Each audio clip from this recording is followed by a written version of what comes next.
माझा सरकारला अनेक प्रश्न आहे, माझा प्रशासनाला अनेक प्रश्न.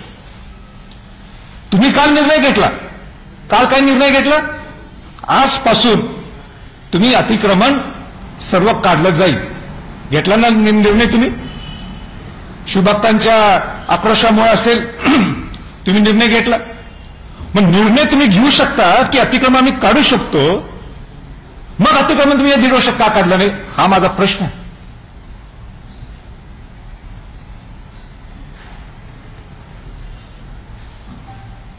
मला पुरोगामी शिकवतो एक माणूस इथला स्थानिक नेता पालकमंत्री मला पुरोगामी शिकवतो, मला कोट करतो संभाजीराजे म्हणून. माझा प्रश्न येते ना की 1.5 वर्ष हा विशेष न्यायप्रविष्ट नसल्याने तुम्हाला कोणी सांगितलं न्यायप्रविष्ट विषय? मग आज परवानगी कशी मिळाली? म्हणजे जिल्हाधिकाऱ्यांना वाटलं म्हणून तिने घेऊन टाकले का?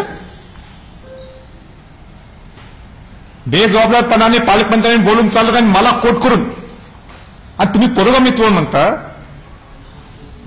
शाहू महाराजांचं पुरोगामित्व मला शिकून मी त्यांच्या घराण्यात माझा जन्म झालाय.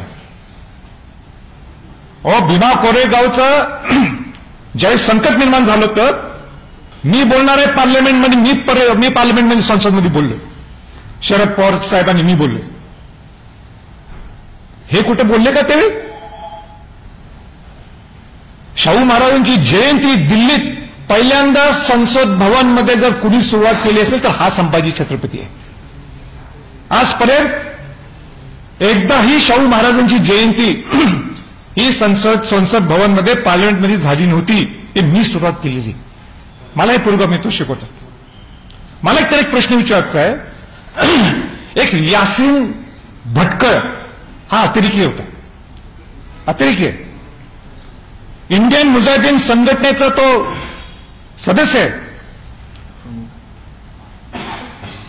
जर्मन बेकरी जो बॉम्बस्फोट झाला त्याचा मुख्य आरोपी आहे. 7-8 ठिकाणी आज भारतात जे बॉम्बस्फोट झाले त्याचा तो प्रमुख आहे. प्रमुख म्हणजे तो त्याचा मुख्य एक भाग होता त्याचा. हा यासिन भटकळ विशाळगडला राहिला होता, ही तिची नोंद आहे. एवढा मोठा अतिरेकी राहिले कुठे? विशाळगड किल्ल्यावर. त्यावेळी हे महाशय कुठे होते? त्यावेळी यांचं पुरोगामित्व लपलं होतं.